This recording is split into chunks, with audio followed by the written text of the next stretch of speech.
beans. So the dried beans, let me show you. So those are soaked, all right? And this is the cannellini beans that are dried, okay? So this is the way they come.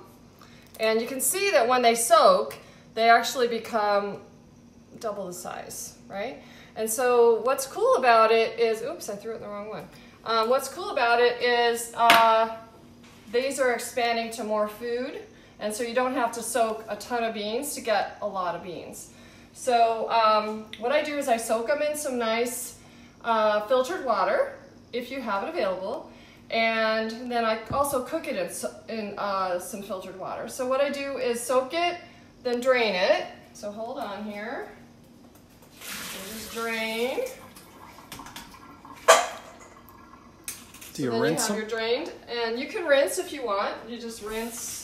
I've already done this a few times, guys. But yeah, I rinse. You don't really have to. I rinse other things a lot more. Okay. Because canned beans you want to rinse if you're going to use them in a salad. It really just depends. Okay, so put them in your pot. So I'm using an Instant Pot. You don't have to use an Instant Pot. Obviously, a pressure cooker is going to cook them fast. These larger beans on the stove would probably take an hour or so, and in the Instant Pot, it's going to take us a lot less time. Especially where my one trick is to use hot water. So I've got boiling water here. And so come on over here and just see. We are just covering the beans because the beans are at the size pretty much where they're going to be cooked. So, so you just kind of cover it with water. Now, if you're going to do it on the stove, there's going to be more evaporation. There's going to be more evaporation in your cooking process, so you want to use more water. You probably cover by a couple inches to do that, okay? Now, this is a good way to get some really freshly cooked beans. There's no salt. Almost all the canned beans have salt, sodium added, so if that's a concern, then cook your own beans. All right, oh, but if you don't, you can rinse them. That does get rid of a lot of the salt. All right, so we're gonna add some wakame to it. Wakame is a seaweed, and since this pandemic started, I've been watching some videos, and Dr. Clapper did a very informative video towards the beginning of all of this. And one of the things he recommended was to include wakame in your diet. And so you can make a salad with it and eat it directly, or if you're not a big fan of seaweed, you can just add a little bit of seaweed to your soups and to your beans and to your rice when you cook it. Really, just a little bit goes a long way because you'll see it's going to expand. All right, so now you just snap it on.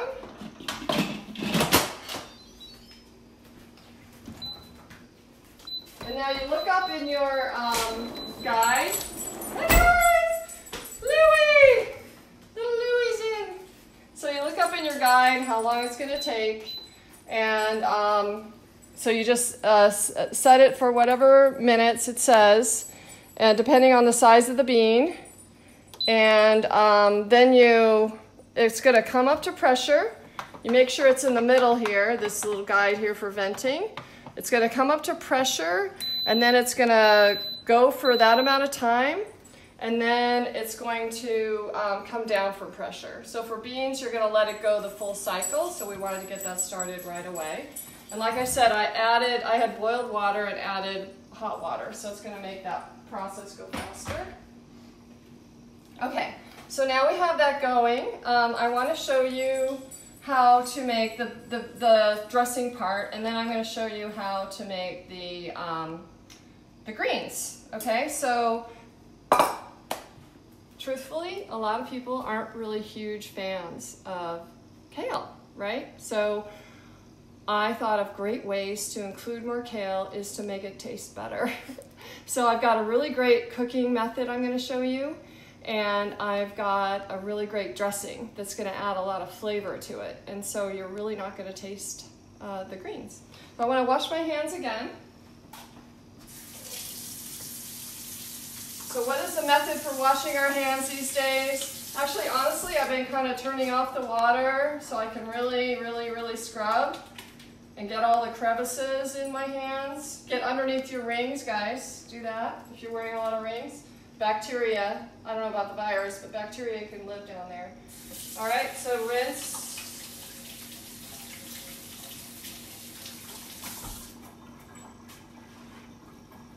So as far as washing your hands, it's really most important when you're going to be handling raw foods or going to be eating directly. If it's going to be something that is cooked, then of course the cooking process is going to kill all the germs. All right, so for our dressing, so it's got some really great flavors components added to it. And so I really recommend that you add whatever you like. But what we have here is, let's start. We have balsamic vinegar, so that's a really great Tuscan flavor. We have some dried herbs. Now you can use fresh herbs if you have them, like fresh basil, fresh rosemary, fresh oregano. This is tomato paste. So you just get your little can of tomato paste. This is a really great stock up item, everybody, because it's concentrated. It's concentrated tomatoes. So if a recipe calls for tomato sauce, you can always add tomato paste and then add water to get the good consistency. Dijon mustard and my cameraman slash husband's favorite, Kalamata olives. He likes any olives. All of you? Because he loves me, yeah. All right, so what I'm going to do is, if you're using fresh herbs, you don't really have to do this, but with, oh, and then some garlic. Sorry, we got some garlic too. And the garlic we want to cook, but you don't have to. It just depends on your taste. Because of the dried herbs, which I didn't have fresh herbs on hand right now, obviously not going to the store as much, so I want to heat it just a little bit to bring out the flavor. All right, so to get our garlic going, this is a really great tool. This actually is anybody guess? It's a meat tenderizer. It's never touched meat, but it's really great for squishing garlic. It's also good for squishing cookies, and I'll talk to you a little bit about the cookies that we've been making.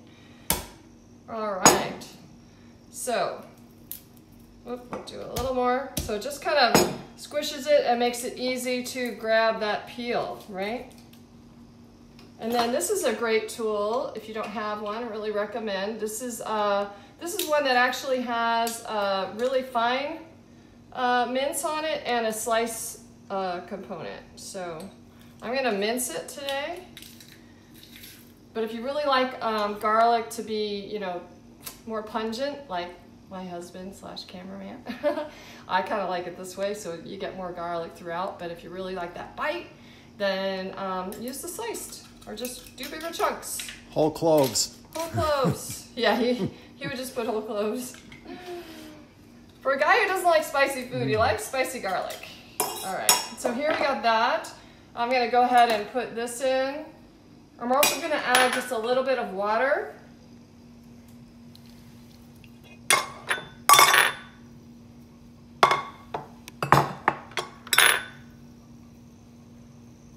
All right, so I'm gonna go ahead and add the other things to it and just heat it up a little bit.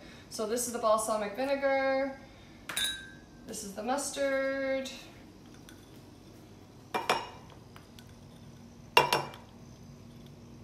you can use dried mustard if you'd like. If you don't have Dijon, you would probably just add maybe a teaspoon or half a teaspoon.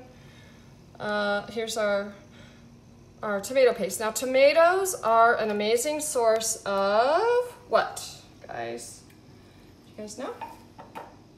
Lycopene. Lycopene is a phytochemical and it is a cancer fighter. So it also helps your immune system. Anything that fights cancer or any disease is also going to really help your immune system. And our immune system is super important right now. You know, we may or may not be exposed and catch the virus, but your immune system is what's going to actually save your life. So it's super important right now to think about that and consider. And so foods really play an important part in how healthy we are. Now that's something that's not really covered in the news that much. So I think it's important to note. All right, so look at this. This is what's gonna add a ton of really nice Italian flavor. So I'm gonna put it on here on our little cooktop, which needs to be plugged in.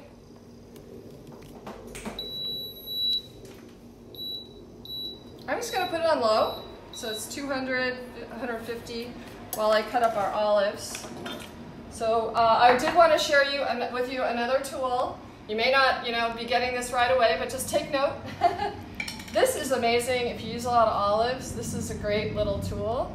It's an olive scooper, and so you're not fishing in with a fork and missing them or spearing them, and you want to grab without the juice. And it's a lot cleaner, obviously, than reaching in with your fingers. So you can just grab your olives that way. Okay, so you just put them out on your cutting board, grab your knife.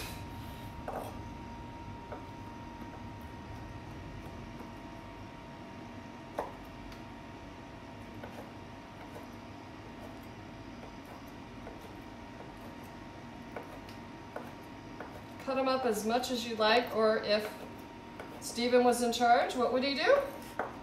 Whole. Whole. And how many would he use?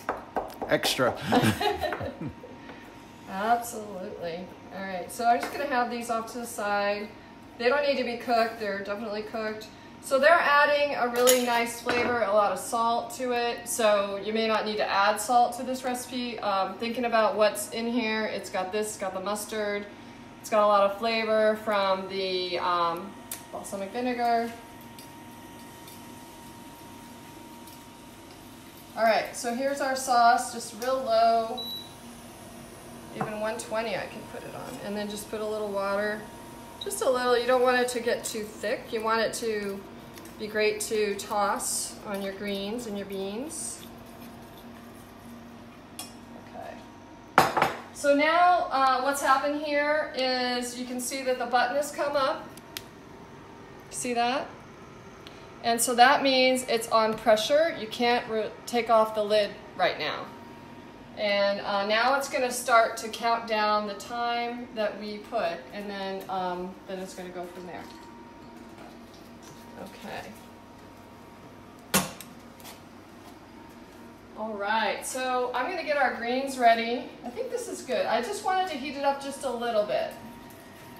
Just a little. And so when it heats, even if I take it off the heat now, I'll bump it up a little bit, it's going to continue to marinate. So those herbs are going to continue and soften and expand into the sauce.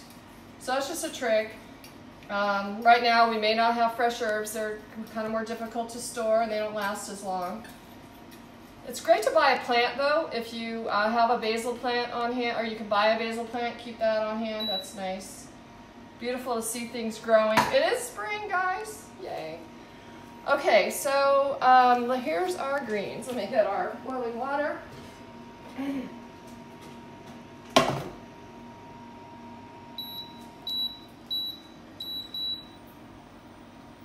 Okay, so for those of you who've watched my videos before, you know that this is what I like to do.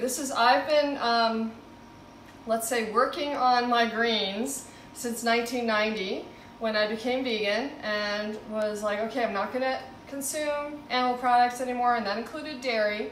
And so of course I thought, how am I gonna get my calcium? How am I gonna make sure my family gets their calcium? I have 2 kids, they were very young when that happened. Actually, my daughter wasn't born yet. And so I thought about it and wanted to figure out ways to incorporate these greens that I wasn't used to eating, guys. I was used to eating spinach. I thought I was being really super healthy by just having salads and spinach. Never ate collards, never ate kale. So I steamed it, I sauteed it, I threw it in a casserole. I just did anything I could to get the kale in. And then we started going to Native Foods. You guys heard of that restaurant? Native Foods. Our son went to UCLA, and there was a Native Foods right next to it. And so we would go there, and of course, being the health-minded person I was, I would order kale as a side instead of fries. And then I'd have a bite of somebody's fries. But anyway, I would have the kale. And the kale was always amazing, tender, delicious. They just served it with a side of lemon. And even Stephen loves the kale. That actually helped you get into kale, right, honey? Yeah. He's laughing. All right, so I love the curly kale for this recipe. Now I buy the black kale, lacinato kale, all those other types of kales too, but I use those for juicing and smoothies more. For cooking and for adding to dishes, I do this. Now this could take up a lot of space in your refrigerator too, so I'm into prepping things ahead and storing them and having them ready for when we're really busy. And so this is an idea you can do. You can make the kale and store it in a container in the fridge. It's ready to go. You can add it to a dish, add it to the end of a stir fry. It's already cooked. So, and I'm doing that with broccoli these days. I'm doing it with all kinds of things. The kale's even good cold. And it's great cold out of the fridge, yes. And so one of Dr. Esselstyn's tips, he's a great doctor, prevent and reverse heart disease. Now, heart disease is a very serious condition, and people who are more prone to heart disease are actually more vulnerable to the COVID-19. So, you know, it's no time like the present to start including more greens. He actually recommends that you eat these 6 times a day. So, you can prep ahead and just chew them out of the fridge. Not a problem. Really easy. Okay, so I remove the stem. So I like to use the stem in my soups. I cook it up, it gets soft in broth, things like that. But this way it's not going to get soft because I'm just cooking it for just a minute. So it really lends itself well to, you know, you don't need to get a knife involved here. If you don't want, you can just rip it and strip it. Now, if you're still kind of worried about kale and think it's going to be too chewy, you can massage the kale. So that's the strip and massage method. So strip and massage all you want. It's okay. Your private little party. All right. So again, this goes really fast. So I did meet Tanya, who is the chef and developer of all the recipes at Native Foods. I met her on a Jane Unchained road trip when we went to Vegan World 26 conference back in October. And I have her cookbook. And so in her cookbook, she calls this Get Yo Greens. So Get Yo Greens is very simple. Get your kale ready. And I sometimes will do like 2 or 3 of these at a time. That way I know they're in the fridge ready to eat. It's super easy. So you make sure it's boiling really well. So you can see this. See this? Rapid boil. Now watch. You're going to add a tiny bit of salt to it. She says salted water. Just a tiny bit adds flavor, and it actually increases the boiling.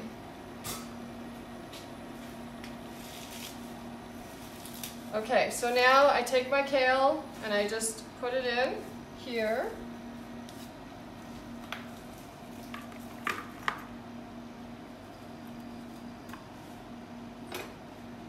There we go. You got a customer over here. This is a kale lover dog, you know? She loves it. All right, so look. Immediately you see the color change. It's amazing. Now, anyone who's vegan, anyone who's not vegan, we should be eating more of these cruciferous vegetables. So I actually have been studying this, like I said. I follow Dr. Greger. He's another doctor I'm a fan of, and a lot of us are. He has nutritionfacts.org, and a lot of his videos are on the greens and the power of them.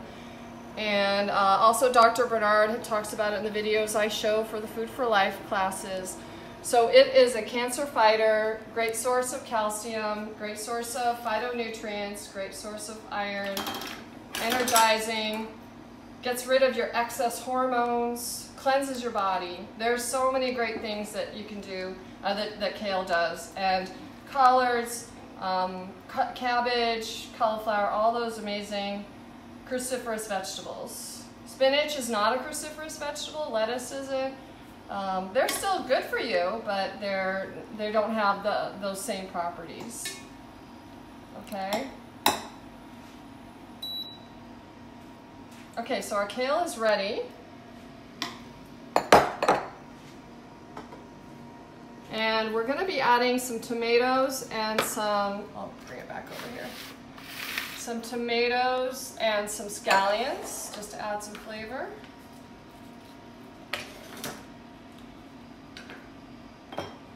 This knife is for that. Okay. So just to show you, this is from my garden. And I just grabbed them. I don't even have the white part. You just go out and rip it. And if you, whenever you buy scallions, the little hairy part at the end, don't throw it away. Put it in dirt. Even if you don't have a house or a yard, you can put it in your apartment. You can put it in the window or somewhere in just some dirt in a pot, and it will grow. So just take this part off. It'll keep growing. So it's really cool. I rarely buy scallions now.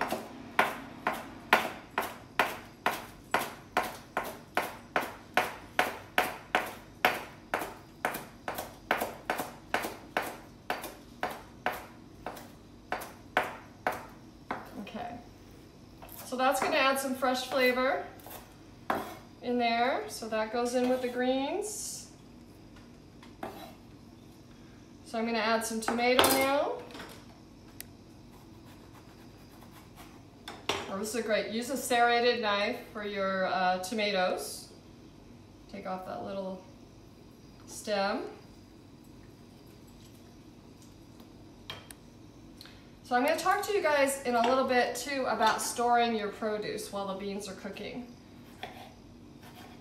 So it's really handy to know. Like I said, I'm a bit obsessed about food management. I'm obsessed with food just in general, but I abhor wasting food. I really, really hate it. So I try to manage it, try to buy the right amount of food. But I try to minimize going to the store, especially now. I don't want to be going and rushing to the store every day. But when I am going to the store, I'm wearing gloves, and I'm also wearing a mask, mainly just to help to prevent the disease. And I don't want to cough accidentally on something, even though I don't have the virus, knock on wood. I don't want to cough accidentally on anything around me or on anyone. So I'm also using hand sanitizer a lot. And then washing my hands at home, you know, all the time. Because I cook a lot. I'm in the kitchen a lot. So I'm concerned about keeping everything clean. Okay, so here we go. Here's our tomatoes. Okay, so those are in there.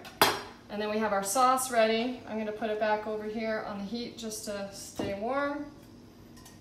I'm going to drain our water. So we didn't lose too much greens in here. What I do is, if I'm going to do a lot, I will do broccoli in here. I'll do green beans. If you buy, you can find clean green beans. They're amazing. You know, you just do those. It depends on the time, depends on the vegetable. Carrots do longer, greens take less. Green beans are hard, they take about 7 minutes.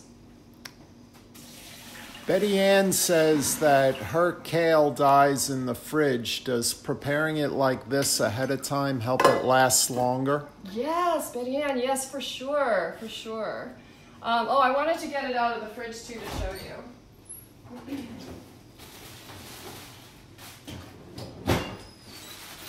So, yes, just keep it in a bag. Don't need to close it up. Now, this is an alive thing, right? All the vegetables and fruits that you buy are basically still alive and breathing. And so that's why this happens, right? Do you see the condensation?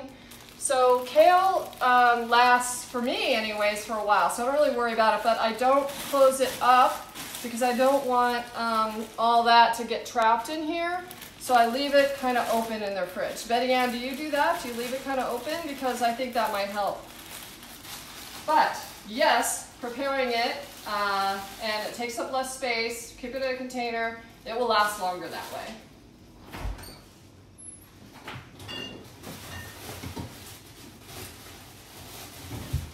Now apples, here's your apples. They are best kept in the refrigerator, okay? So keep them in the same thing. You don't need to seal them up. If you seal them up, they're not going to be able to breathe. Just leave them loose like this and in the refrigerator. So leave them in your drawer.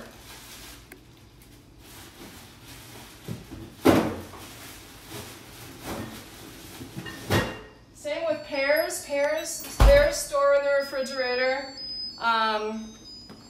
Get them out one at a time if you don't like them cold. Well, actually get them out to ripen. So usually apples are ready to eat. If you don't like them cold, just get one out every day, put it on the counter or on a plate. But pears, get them out one a day also. Every time you eat one, get one out, and then they'll ripen usually overnight. So put them in the refrigerator unripe. Don't buy ripe pears ever because they're going to kind of get damaged on the way home and they ripen so quickly. So that's the way you do pears. Let me show you what we do with lettuce real quick before we go over and show you the other things. So lettuce, I have these nice refrigerator drawers that I love. Go. Well, it's kind of a mess right now. I've been stocking up. So I have a lot of broccoli here. I just keep it loose. More kale. Oranges I keep in the fridge. Potatoes, if you have space, keep them in the fridge. If you don't, I'm going to show you what to do. Okay, so for lettuce, you can use paper towels, but I've just been using some cloths, some just nice dishcloths. But what I do is when I get home with romaine lettuce or any type of lettuce, I take off the end of it, I put it in the sink with, in its colander, keep it clean out of the sink, wash it, rinse it really well, and then put it on a towel, and then wrap it in the towel, and then put it in the refrigerator in a bag. See how nice that is? Nice and crisp and fresh and ready. So that's the way I store any leaf lettuce. After it's been dried, the reason you're doing this is because it's wet, right? You've got it wet from rinsing it, and that moisture can cause damage to it. Over time, it's going to damage the vegetable. Okay, so see if I can squeeze this in somewhere. We eat a lot of fruits and vegetables, so like I said, I'm obsessed. So this is what I do with fresh herbs like cilantro. I cut the end off, I wash them in the colander and fluff it. I don't actually dry it. You could, and if you're concerned about wetness, you can put a little bit of a paper towel on the front and the bottom.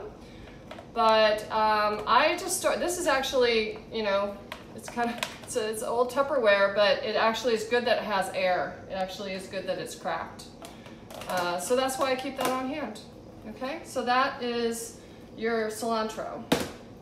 Okay, so come on over here and let's see what we have. So we did, like I said, stock up a little bit, and as we use the stuff in the fridge, I'm adding these things to the refrigerator.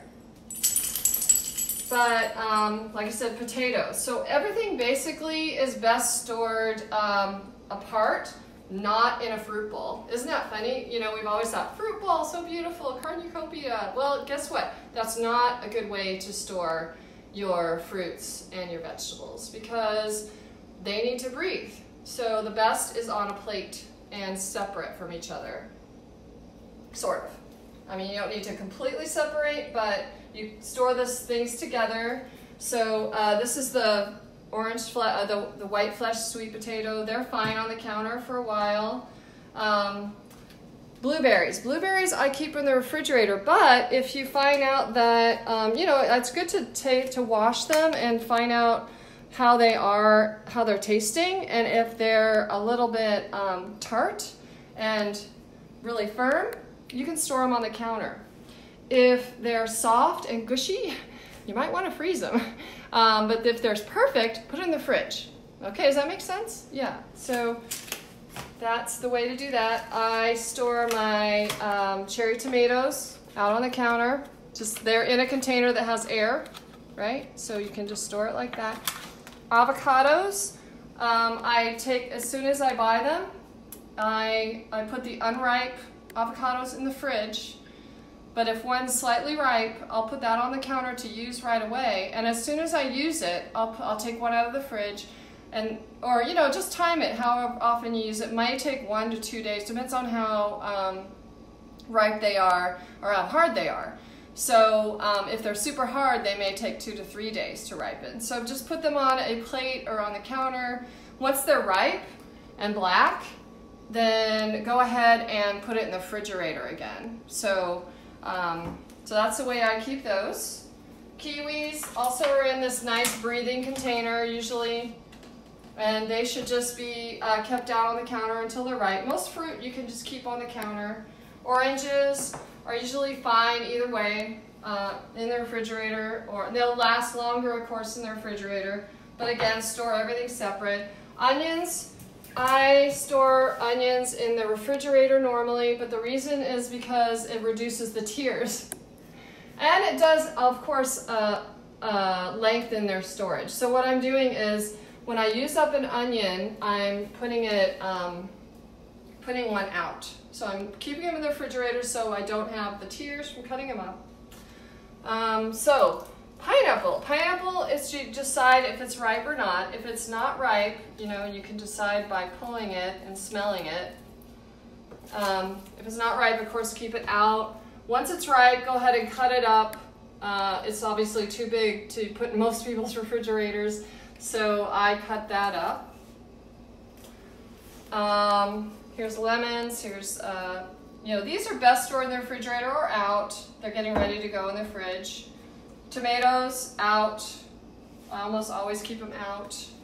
And here we have Tracy's really good stuff. So just a little bit about that. Been moving into the business of selling these treats that I've been working on, these recipes. These are family favorites that I love to bake, and so I've been sharing them with friends. I've been kind of obsessed about the vegan food business and just sharing with family and friends as for the holidays, especially as for gifts. I just love giving gifts from the kitchen and just working on the recipes. I love it. And so the biggest thing I've been developing is these cookies. These cookies are something special. So we have 2 varieties. We have the carrot cake and the double chocolate cake. So both of them are double chocolate cookie. So both of them have legumes. These have chickpeas in them as the base, and almonds and oats, and it's all whole foods, along with some amazing raisins and carrots, and tastes just like carrot cake, spiced up, really nice. And then the chocolate. So the chocolate ones have black beans. You guys maybe have had or tried black bean brownie recipes in the past. So this is just my take on making a cookie out of it. And so my website is veg-appeal.com, and you can check in there and click on goodies and just see what's available. And I am shipping. We're shipping locally here in the Southern California area, but we also can ship across the country. Oh, and butternut squash. I wanted to talk about that too. Butternut squash is a great food to keep on hand because it lasts on your counter a really long time. So you can make a nice butternut squash with it, butternut squash soup with it. You can roast it. It's delicious. And this could be your last resort, right? If you're not able to go to the store, you can at least have some veggies here. What I do is peel it. I'm going to do a video on that, just how to do a butternut squash.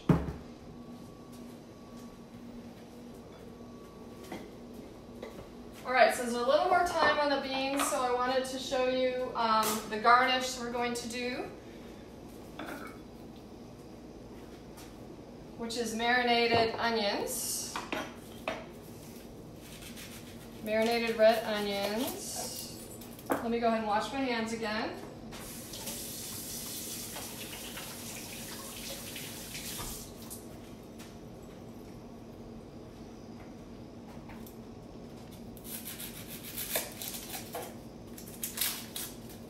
So what I do is that's a great way to just get them peeled, get those onions. Who out there is just starting to cook more because they're not going to restaurants as much? I bet there's a lot of people doing that, and so looking for tips. Okay, so you take your onion, cut it in half, cut it in either slices or small pieces.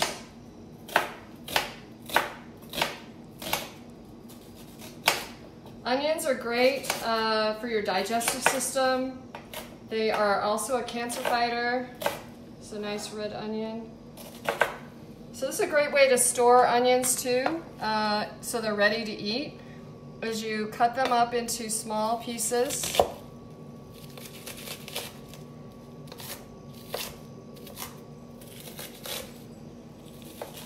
This one's kind of slippery. Now I use something like this. This has a really great lid. Where'd I do? I left the lid. Oh, here's the lid. So a great snap lid because it's going to be liquidy. So something very well sealed. Put it in there.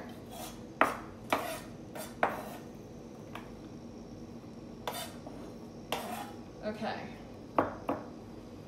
So now you've got your onions in here. What I do is I use some vinegar. This is apple cider vinegar. You can use any light vinegar, white vinegar. This is really great. Apple cider vinegar is alkalizing and good for you, so I use a little bit of that. I just pour it like halfway up, or a little more. But I do want the onions to be immersed, so then I add water.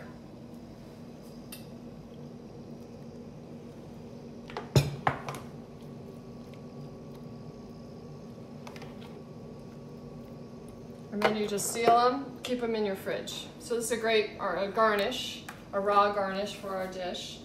So the beans are still working on it, but I'm gonna go ahead, and they've been going for hopefully enough time. I will release the pressure.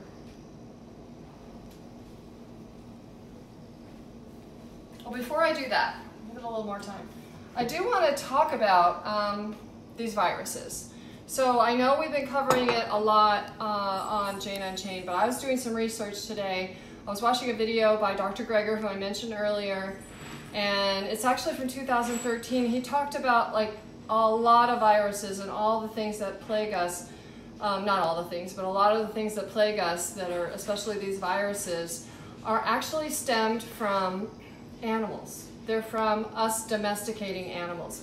So what does domesticating animals mean? It sounds kind of gentle, doesn't it? But it's not.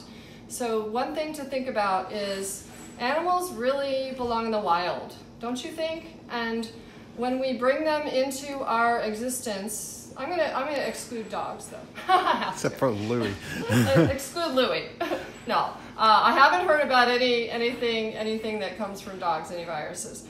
But going way back, the common cold, I just heard and did some research, it's from camels.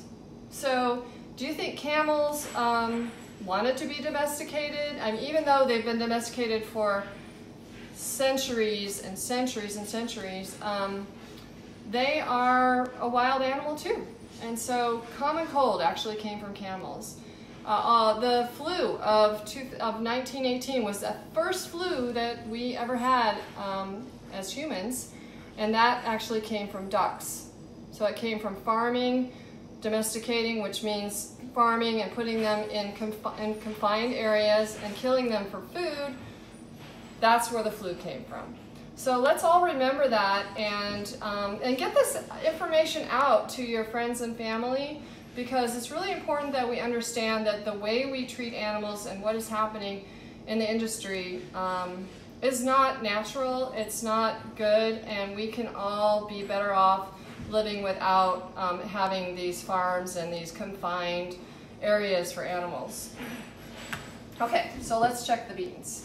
So what you do is, if you're going to release the pressure, you just put it You turn it, and you can put something over it. Especially if it's right by your counters or by your cabinets, you don't want the steam to damage your cabinets. And so you're waiting for this little guy to go down.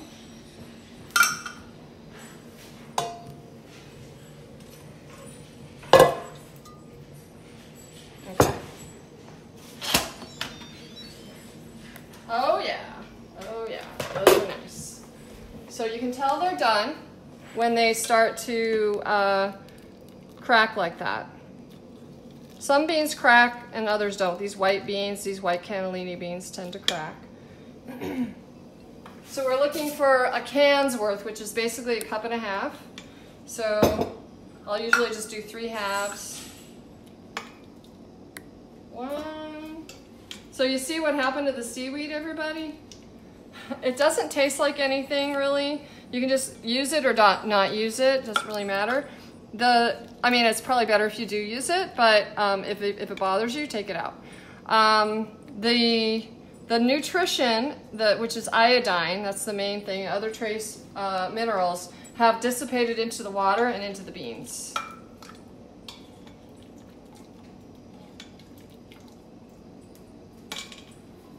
Okay, so here's that. I'm going to go back into our pan with everything. So this is our greens that we parboiled, and if you missed it, we just immersed it in water and used this amazing spider tool, spider strainer.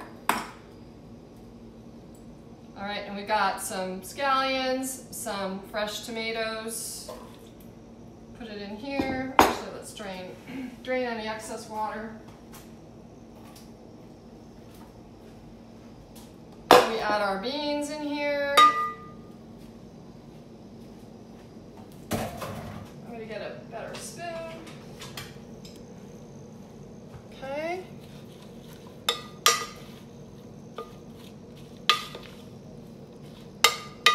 Put our olives in, so all of our solid stuff. This kind of keeps your serving bowl nice and clean, or a little less mucky if you do it in here. So this is our mixture. If you're just joining us, it has tomatoes, it has tomato paste, some mustard, some garlic, and some fresh herbs, and some balsamic vinegar. I think it's fitting to do an Italian dish too. We know that Italy right now is struggling with this COVID-19, and so our thoughts and prayers go to them, and we're trying not to follow in their footsteps and do our best to contain this. All right, so now we put that dressing, that really flavorful dressing on, and we just give it a nice stir.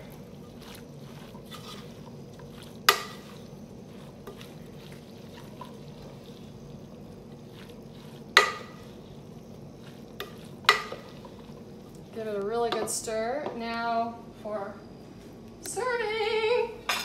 So excited. This is such a great lunch. This is really good cold, hot. Anyway, you can serve it by itself as a side dish. You can serve it over pasta. And a lot of people have stocked up on pasta right now, right? You can serve it over brown rice. So that's what we're gonna do, is serve it over brown rice. This is my rice cooker here. If you're not used to brown rice, if you're eating a lot of white rice instead, brown rice, of course, is much healthier. It has your fiber, it has more nutrition. What I found that really helps and also cleans it is to soak your rice ahead of time. So you can soak your rice for as long as you want. You can soak it overnight in the refrigerator. Anything you can do, and it cleans it and actually softens it, and then you drain it and then add fresh water. You can rinse it if you want. And so this is the brown rice, the long grain. I really like long grain brown rice, or basmati. And look at this nice scoop.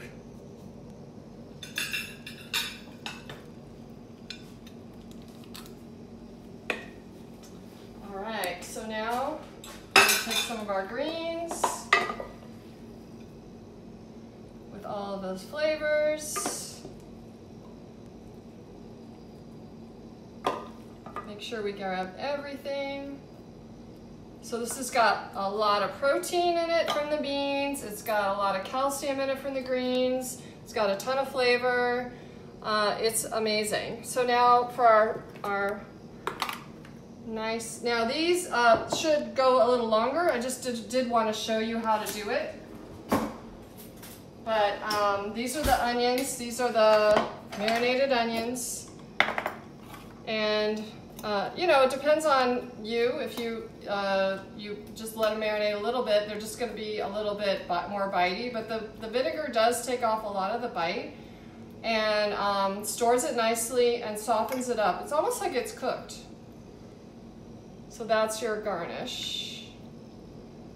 But they get bright after going for a little bit. So they're like pickled, kind of. So really easy pickling. And they're raw. All right, so let's try it. So I'm gonna try my rice, a little bit of the beans, a little bit of the greens, tomato and the sauce.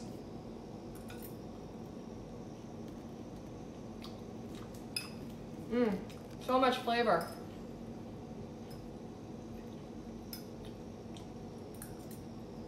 Really lovely. Okay, so we are done. Thank you so much for joining us for Lunch Break Live. Again, I'm Tracy Childs. You can find me at veg-appeal.com. And everybody stay well. This is good. We're gonna be better off for this. Again, let your friends, your neighbors, your loved ones know the plant-based diet is the way to go, especially right now. We gotta get away from those CAFOs. Call the governors and let them know also that we need to get rid of them, okay? And love you all and take care. Mwah!